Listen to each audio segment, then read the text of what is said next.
we're talking a little poop talk. Not just poop talk. Well, gray tank, black tank, whatever kind of tank, we're going to talk about it right now. And we're going to get this straight.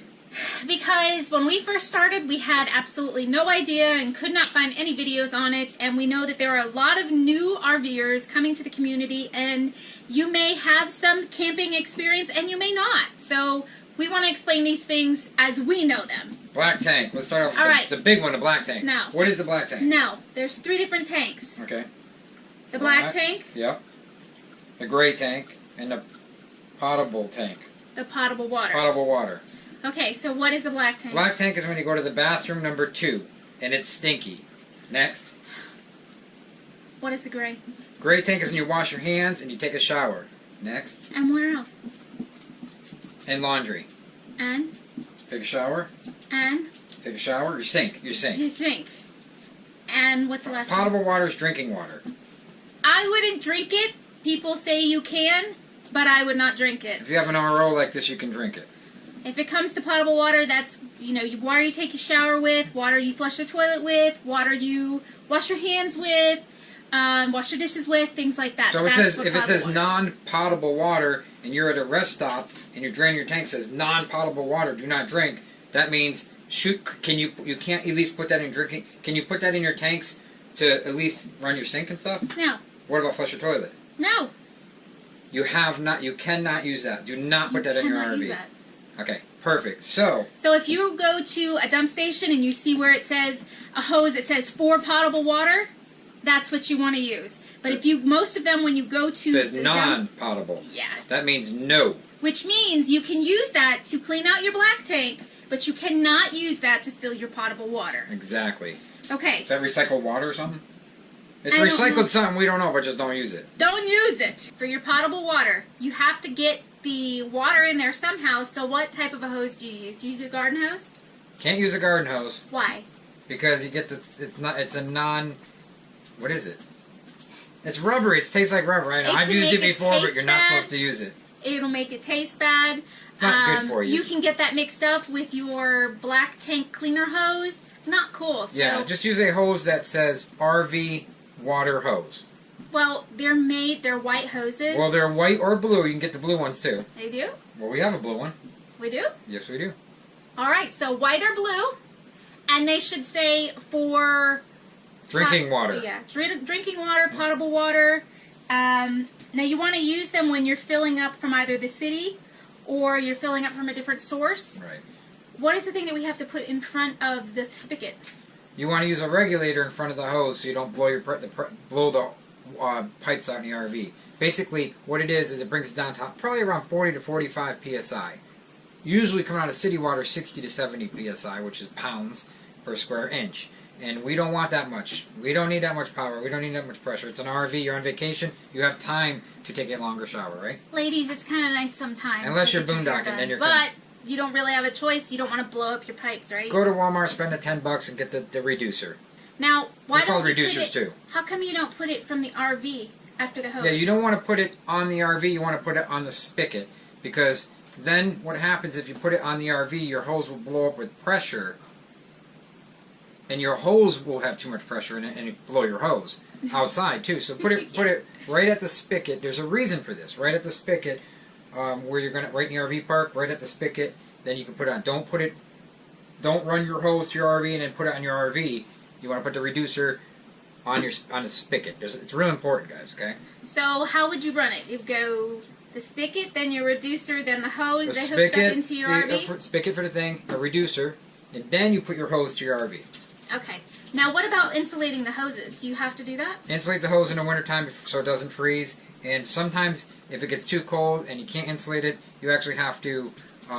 You actually have to take your hose out and let the water out of it so it doesn't expand and blow up. So what happens if you accidentally contaminate and use the wrong hose, or you have a bad taste or a funky smell coming out of your water? How do you fix that? What's this? If you use the wrong hose, it's not the end of the world. Like if you use like a garden hose, what I would do is just go ahead and put the right hose on, and then drain your freshwater tank, and then you can run a little while, flush it out of your pipes and stuff. It's not the end of the world. It's just not going to taste that good. It's not good for you. But what about disinfecting? Do you use bleach? You can disinfect. You can use about a tablespoon or 2 tablespoons of bleach and put it in your hose. and you can bring it into your freshwater tank. But if you have a filtration system in your RV, you don't want to bleach that. You want to take that filter out temporarily and then clean it all out and then put the filter back in and then put fresh water in. Now, so you don't want to bleach your filters. Some people say to put a cup in there. Everybody says put a cup in there. That's way overkill. 1 drop of water, 1 drop of bleach, I think will kill like a gallon of water, any bacteria. So maybe 1 or 2 drops, not even that, right? It's not that much. Bleach is really potent. Use your own discretion when it comes to that. Yeah, I wouldn't use a full cup of bleach to sterilize a tank. There's no way. I would a couple tablespoons. And when you're done sterilizing, what do you do? Do you have to run the water through all the pipes till you don't smell the bleach? When you're done, yes, you got to run it like crazy. Get all that bleach out. Put a couple tablespoons of bleach in the hose. Hook the hose to the faucet. Turn it on. Fill your black tank. Your freshwater tank all the way to the top. Literally, so it touches the top. Because if you don't do that, that's not going to kill the bacteria in the top of the tank. So, should it sit overnight? No. Do not sit it overnight. Sit it there for a few hours, maybe 3 hours. It'll kill everything in 3 hours, no problem, real quick. And then you go ahead and rinse it all down and run it, fill the tank all the way back up to the top because the bleach is on the top of the tank. Do it about 3 times, rinse it out. It's going to take a little while, but you don't have to do this like every 6 months. Or when you come back in from a trip or something, if you're not a full-timer... If you're not a full-timer, I wouldn't recommend doing it every time you come back. I mean, you're talking an hour or But 2. you should empty your potable water when you come in. You need to empty your potable water when you come in. Empty your freshwater tank. Get rid of the water when you come in from a trip. I mean, otherwise it's going to have stinky, stagnant, nasty water. Even a week sitting in there is not really too cool. We use ours. We keep ours about quarter tank, but we're constantly running the pump here and there, and we're constantly rinsing it and filling it. So we're just use your head. I mean, if you're going to drink this water, you don't want it sitting around in a plastic tank. It's just the way it is.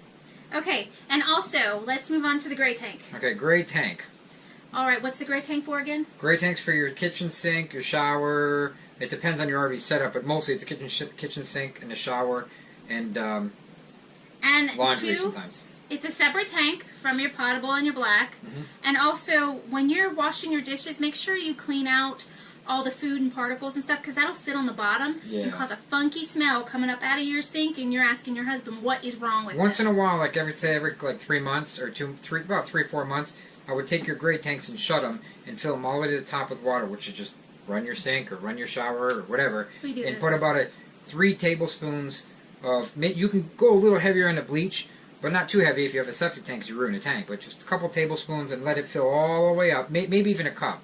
Let it fill all the way up and let it sit in your gray tanks for a few hours and then drain it. Don't use too much bleach because bleach is really strong, stronger than you think. If you let it sit in there for a couple hours, even a couple tablespoons of bleach will clean that tank. You're emptying your gray tank or your black tank. Okay. Do you have to use a separate tank, a separate hose from your portable water? If you're going to clean your black tank, yes, use a different hose. Use What like if you're a garden draining hose. it? Or you can use a freshwater hose. If you're draining it, then you don't need a hose if you're draining it. All right, because it's going in your... In septic tank. Yeah, but what are you using for it to come out? A hose, an RV hose. So rhino hoses? You can use a rhino hose or whatever you want to use. There's special ones. You can find them in the RV section. They're all coiled up and stuff. Right. Ours coils into itself. And don't go too cheap on the draining hose, the sewer hose. It's called the sewer hose. Don't go too cheap on it because they end up breaking. The rhino is still actually pretty cheap. I mean, even though it's like they say it's the best, it fell apart. And for a year it was trash on mine. So, you might want to get. There's a bunch of hoses that you can pull out, and then you can suction cup and whatever. They're double layered and stuff. Get a fancy one. I mean, you only buy it once or twice, in a couple years. So what is the last and final tank on your RV? I don't know. What is it? That's your black tank. Oh, your black tank. So you're going to ask me if you want to keep that shut or open? I think you should keep it shut. I think you should keep it shut too. A lot of people are keeping their black tank open. People, why are you doing that? This is one of the main reasons we're doing this This is the main reason we're doing a video. You keep this much poop and it dries and you're screwed because you don't have enough water because the water just drained down and you still have the waste. And you get poop flies and all kinds of lovely, smelly things in your RV. You have to keep your black tank shut. I don't care what you say. Everybody's going to fight me on this. I don't care. Keep it shut. Gray tank. You can keep your gray tank open. They tell you not to, but we're full-time in an RV and I'm not going out there all the time and draining my blanket. The gray tank has a trap on the sinks. So there's literally water holding those fruit flies back. They still swim up through the water and come up. You'll still see them, trust me. But at least you have a chance, right? So if you're at an RV park and you're a weekender, you can close the gray tank. Because you're only going to be there for a couple days. And if a storm comes or something happens, actually it can back up into your system and back up through waste through your sinks will come up. It can happen because it's in. See, we're in a private septic tank, so it's probably not going to happen. It's just us. But if you're in a whole system, it's raining and people start draining their tanks in the morning. It's pouring out. Some things back up, and you're not home. You're at the store. Next thing you know, your sink's full of waste. Your floor. So you might want to keep both valves shut, black and gray, when you're out at RV park for like the weekend or something. Especially if it's raining. I usually, if it's pouring for like weeks, a week or something, and I get an RV park, I'll shut both valves. I'm not taking a chance. Well, that is everything that we wanted to give you for pointers. One more thing. You want to basically, when you rinse your tank and you put this in, you want to at least do 2 or 3 toiletfuls, flushes of water to get like a couple inches of water in that tank. So when you do go to the bathroom, it's floating. It's floating. It's floating in water, Jack. Have a good one. Love you. See you. Like and share it. If this helps you, like and share this video and subscribe. And right? if you don't like the information, I'm sorry if we said something wrong, but it is just the way it is, and this is our experience. So tough blinkies. Like us and share us. You know you'll find us funny.